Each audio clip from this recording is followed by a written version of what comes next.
சொன்னார். அவர் கம்பர புலவராக்கி கம்பராமாயணம் எழுதுவதற்கு தூண்டுகோலாக இருந்தவர். அவரோட நன்றி மறக்காம அவரையும் இதுல பெருமைப்படுத்துறார். அவரோட மரபுல வந்த சான்றோர்கள் திருமுடி எடுத்து கொடுக்க அதை வாங்கிதான் வசிஷ்டர் ராமர் தலையில சூட்டுறார். இந்த பாடல்ல அவரோட செய்நன்றி புரியும். இந்த காட்சி எப்படி இருக்குன்னா, ஸ்ரீதேவியும் பூதேவியும் சேர்ந்து எம்பெருமான் எப்படி காட்சியளிப்பாரோ அது மாதிரி ராமன் சீதையோட அரியணையில இருந்ததா எல்லாம் சொல்றாங்க. அப்புறம் மூவுலகத்தரும் எல்லாரும் தங்களை தாங்களே திருமுடி சொல்லிட்டதா சந்தோஷத்துல இருக்காங்க. 14 ஆண்டுகள் பிரிந்திருந்த பாரத பூமி, பரந்த பூமிங்கிற மங்கை தன் தளிர் களங்களால் ராமனை தழுவி கொண்டாடும். அந்த மாதிரி ஒரு நிகழ்வு இது. ஏன்னா அவர் ராஜா வைத்தார்ல, அதனால பாரத பூமியே இந்த மங்கையே தழுவி கொண்டாடும். சிறந்த மனிதராலான திருமுடியை வரதனுக்கு ராமர் சூட்டி செங்கோலாட்சி செய்ய சொன்னார். இதுதான் ராமருக்கு தனக்கு முடி சூட்டுறதை விட பெரிய மகிழ்ச்சி தந்தது. தானே வரதனுக்கு முடி சூட்டி நீ ஆட்சி செய்ய அப்படின்னு சொல்லியிருக்காங்க. இந்த செயல் தான் அவருக்கு மிகுந்த சந்தோஷப்பட்டிருக்கிறார்.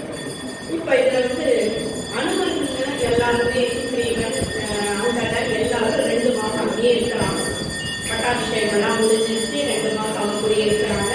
இவர் எல்லாரையும் வழி அனுப்பி வைக்கிறார். எல்லாருக்கும் பொண்ணு பட்டாடை எல்லாம் பரிசு பொருட்கள் எல்லாம் கொடுத்து மாடு எல்லாம் நிலப்படங்கள் எல்லாருக்கும் கொடுத்து அவர் வழி அனுப்பி வைக்கிறார். இதை சீதா தேவி என்ன பண்றாங்கன்னா, தலைமகன் கொடுத்த முத்து மாலையை அனுமனுக்கு போடுறாங்க. போட்டுட்டு உன்னை தலையால் தொட வேண்டும் கீழே விழுந்து தொழுகிறாங்க. அப்புறம் நம்ம ராமர் என்ன பண்ணுவார், இதோட ஒரு படி நேரம் தானே இருக்கணும்.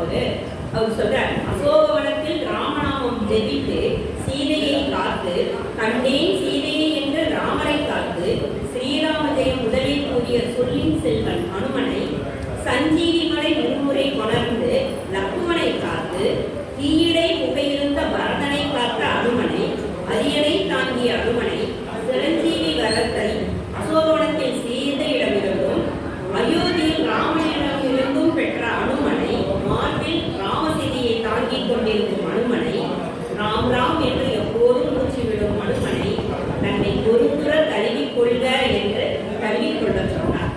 அதனால்தான் அவருக்கு அனுமனுக்கு சிறிய திருவடின்னு பேர். இப்ப இதுல அனுமனையும் சடையப்ப வள்ளலையும் கம்பர் ஒரு சாற்று பாடல், ஒரு வாழ்த்து பாடல், மங்கள பாடல் மாதிரி அதுலயே ஒரு பாராட்டு சொல்றாரு. ஏன் அப்படி சொல்றேன்னா, பாகவதனை வாழ்த்துனா பகவான அந்த வாழ்த்து போய் சேரும்ன்ற அர்த்தத்துல இந்த மாதிரி சொல்றாரு. மறையவர் வாடி ஏத மனுநெறி வாடி தன்னூல் முறை செய்யும் அரசர் திங்கள் கும்மழை வாடி இறைவன் ராமன் வாடி இக்கதை கேட்போர் வாடி அரைப்புகள் சடையன் வாடி அரும்புகள் அனுமன் வாடி என்று சொல்கிறார். இப்ப எல்லாம் முடிஞ்சிருச்சு, பட்டாபிஷேகம் முடிஞ்சிருச்சு, எல்லாரும் போயாச்சு, அவ்வளவுதான் முடிஞ்சு போச்சு. இப்ப எல்லாம் ஒரு பஜன் மாதிரி ஒரு பாட்டு எல்லாருக்கும் தெரிஞ்சிருக்கும். ஒரு 2 நிமிஷம் நான் பாடுறேன், கூட விருப்பம் இருக்கிறவங்க பாடுறேன். ராமன் எத்தனை ராமனடி அவன் நல்லவர் மனம் தேவனடி தேவன் ராமன் எத்தனை ராமனடி கல்யாண கோலம் கொண்ட கல்யாண ராமன் காதலி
எங்கேயாவது உட்காந்துருக்கிறாரா பார்த்துக்கோங்க.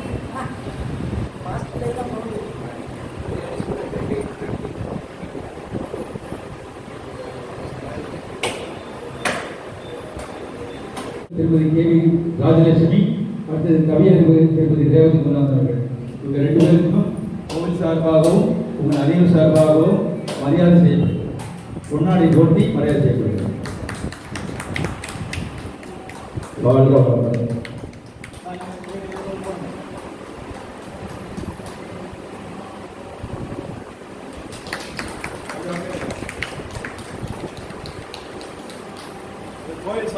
கோவில் சார்பாகவும் பக்தர்கள் சார்பாகவும் ஒரு சிறிய அன்பளிப்பு.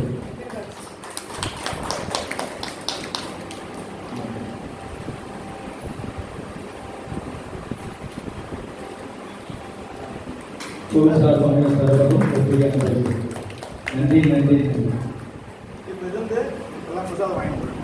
பிரசாதத்துக்கு வாங்கிட்டு போங்க. நாளை நிகழ்ச்சி